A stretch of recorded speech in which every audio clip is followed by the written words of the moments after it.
Perkenalkan, nama saya Raimund Octavius Kusuma Buana. Pada hari ini, saya akan membahas materi mengenai osteogenesis imperfecta.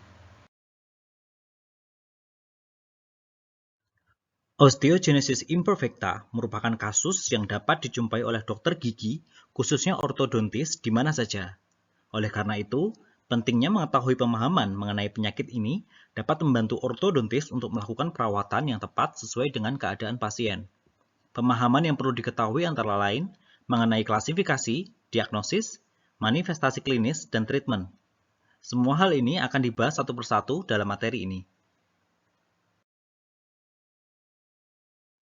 Osteogenesis imperfecta atau disingkat OI atau sering disebut dengan istilah brittle bone disease merupakan kelainan genetik bersifat keturunan yang menyebabkan adanya gangguan pada jaringan ikat sehingga mengganggu sintesis matriks tulang dan menjadi rapuh.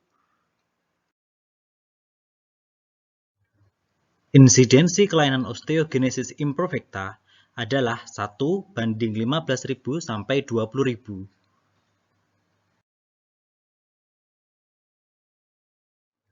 Osteogenesis imperfecta diklasifikasikan berdasarkan phenotype classification dan menjadi 5 tipe, yaitu tipe 1, tipe 2 yang terbagi menjadi subtipe 2A dan subtipe 2B, tipe 3, tipe 4, dan tipe 5. Yang pertama adalah tipe 1 non-deforming with blue sclera. Osteogenesis imperfecta tipe 1 mempunyai karakteristik berupa perubahan warna sklera mata menjadi biru. Yang kedua adanya fraktur tulang yang mudah terjadi selama hidup.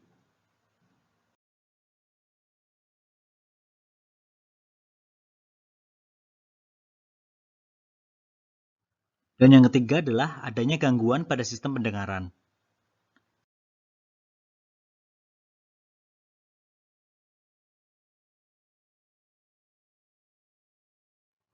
Kelainan ini terjadi karena adanya mutasi pada gen COL1A1 pada lokus 17q21.33 dengan penurunan yang bersifat autosomal dominan. Tipe osteogenesis imperfecta yang kedua adalah tipe 2 perinatally little OI syndromes. Pada tipe ini, 90% akan meninggal dalam kandungan, dan sisanya dapat lahir dengan kondisi tidak sempurna. Melalui gambaran ultrasonograf akan tampak keadaan tulang panjang yang tidak beraturan dan adanya multiple fraktur pada tulang iga. Karakteristik pada tipe 2 ini adalah pada subtipe 2A akan dijumpai kondisi tulang panjang yang pendek dan lebar disertai kondisi tulang iga yang menyerupai kancing. Sedangkan pada subtipe 2B akan dijumpai kondisi tulang panjang yang pendek dan lebar namun tidak disertai kondisi tulang iga yang menyerupai kancing. Berikut adalah gambar yang menunjukkan OI tipe 2, di mana gambar sebelah kiri menunjukkan subtipe 2A dengan kondisi tulang iga yang menyerupai kancing, namun tidak dijumpai pada gambar kanan, yaitu gambar OI subtipe 2B. Kelainan ini terjadi karena adanya mutasi gen yang penurunannya bersifat autosomal dominan pada gen COL1A1 pada lokus 17q21.33, COL1A2 pada lokus 7q22.3, dan karena mutasi gen yang penurunannya bersifat autosomal resesif pada gen CRTAP pada lokus 3p22.1, LEPRE1 pada lokus 1p34.2, dan pada gen PPIB pada lokus 15q22.31. Tipe osteogenesis imperfecta yang ketiga adalah tipe 3 progressively deforming form. Pada tipe ini akan dijumpai karakteristik berupa adanya keadaan kyphoscoliosis yang progresif, dijumpai keadaan blue sclera saat lahir namun akan menjadi normal seiring pertumbuhan, dan adanya gambaran menyerupai popcorn pada gambaran radiograf. Berikut adalah gambar yang menunjukkan osteogenesis imperfecta tipe 3, di mana pada gambar ini menunjukkan keadaan kyphoscoliosis yang progresif.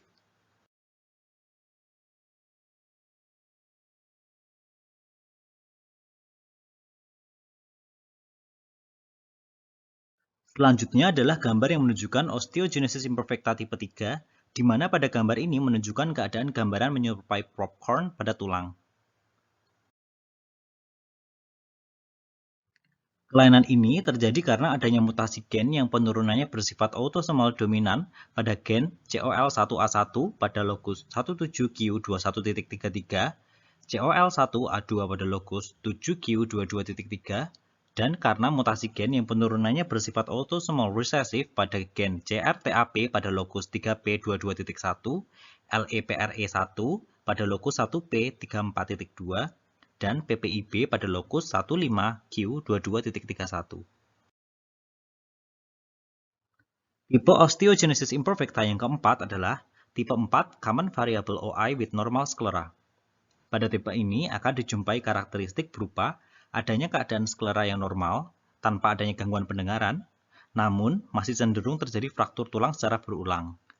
Dan tipe 4 ini merupakan tipe osteogenesis imperfecta dengan angka harapan hidup tertinggi dibandingkan tipe yang lain.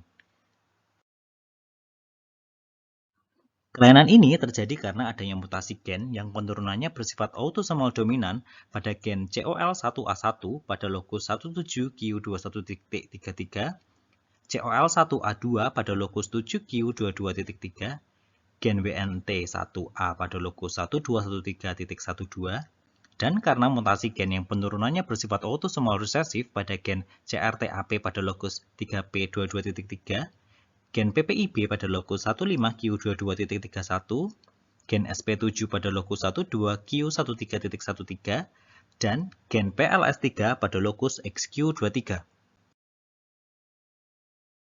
Tipe osteogenesis imperfecta yang kelima adalah tipe 5, OI dengan klasifikasi membran interosseous. Pada tipe ini akan dijumpai karakteristik berupa adanya keadaan sklera yang normal, disertai adanya kalsifikasi progresif pada tulang lengan bawah dan membran interosseous kaki.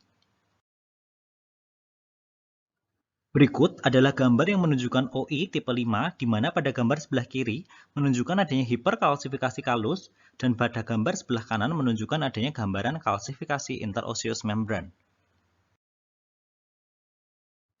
Kelainan ini terjadi karena adanya mutasi pada gen IFITM5 pada lokus 11p15.5 dengan penurunan yang bersifat autosomal dominan. Pada dasarnya, dalam mendiagnosis kelainan osteogenesis imperfecta dapat dilakukan melalui beberapa metode, yaitu yang pertama melalui analisa mendalam dari tampakan klinis dan dari penurunan sifat dari keluarga. Yang kedua, melalui analisa DNA dan dilihat ada tidaknya kelainan genetik. Yang ketiga, melalui gambaran ultrasonograf pada saat kehamilan. Dan yang keempat, melalui gambaran radiograf. Dalam merawat pasien dengan kasus osteogenesis imperfecta, perlu dilakukan pendekatan secara multidisipliner yang antara lain adalah pendekatan terapi obat, pendekatan terapi ortopedik, pendekatan terapi fisioterapi, dan pendekatan terapi dental. Pendekatan terapi obat dilakukan dengan memberikan obat secara intravena ataupun melalui oral. Obat yang dapat digunakan antara lain bifosfonat dengan mekanisme kerjanya untuk meningkatkan mineralisasi densitas tulang dan mengurangi resiko fraktur tulang. Yang kedua, obat teriparatide dengan mekanisme kerjanya untuk meningkatkan mineralisasi densitas tulang. Yang ketiga, obat denosumab dengan mekanisme kerjanya untuk menghambat pembentukan osteoklas dan resorpsi tulang. Dan yang keempat, anti-sklerostin antibody dengan mekanisme kerjanya meningkatkan pembentukan tulang dan menghambat resorpsi tulang.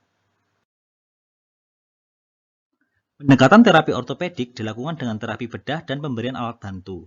Tindakan bedah diindikasikan pada pasien dengan gangguan fungsional dan pada kondisi skoliosis disertai adanya deformitas tulang dengan dislokasi yang parah. Alat bantu dapat diberikan berupa kursi roda dan alat bantu individual. Pendekatan terapi fisioterapi adalah dengan melakukan latihan aktivitas fisik yang disesuaikan untuk masing-masing individu berdasarkan analisa dan asesmen kebutuhan masing-masing individu. Tujuan perawatan ini adalah untuk melatih otot dan menjaga kestabilan otot. Pendekatan terapi dental memerlukan kolaborasi tim dokter gigi spesialis, spesialis gigi anak, spesialis periodonsi, spesialis ortodonsi, spesialis bedah mulut, dan spesialis konservasi gigi. Rencana perawatan tergantung dari keadaan dan derajat keparahan dari pasien, dan ditentukan berdasarkan pertimbangan yang matang dari pemeriksaan klinis, riwayat medis, dan pemeriksaan penunjang. Treatment yang dapat dilakukan oleh dokter gigi spesialis anak adalah pembuatan restorasi full coverage pada gigi susu dan aplikasi Fissure Sealant.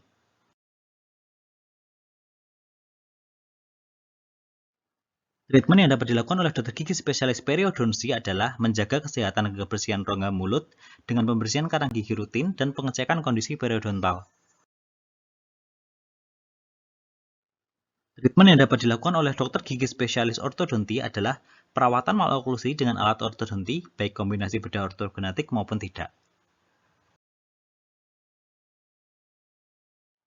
Treatment yang dapat dilakukan oleh dokter gigi spesialis bedah mulut adalah pencabutan gigi yang tidak bisa dilakukan perawatan konservatif dan tindakan bedah ortognati.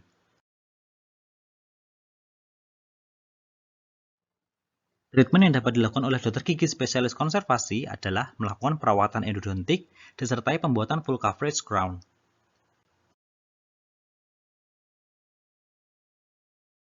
Penelitian terakhir menunjukkan adanya terapi inovatif terbaru untuk menangani kasus osteogenesis imperfecta, di mana penelitian ini dilakukan dengan transplantasi stem cell mesenkim dengan mengintervensi sel target. Transplantasi sumsum tulang dilakukan pada hewan coba lalu dilanjutkan ke manusia, dan menghasilkan hasil peningkatan percepatan pertumbuhan dan menurunkan resiko fraktur tulang. Kesimpulan pembahasan hari ini adalah yang pertama, bahwa pemahaman konsep kelainan osteogenesis imperfecta, baik secara klinis maupun secara genetika, diperlukan untuk dapat merencanakan perawatan yang tepat sehingga kondisi tersebut dapat ditangani dengan optimal. Yang kedua, dalam melakukan perawatan kasus osteogenesis imperfecta, perlu dilakukan secara multidisipliner sehingga perawatan kasus osteogenesis imperfecta dapat berjalan optimal.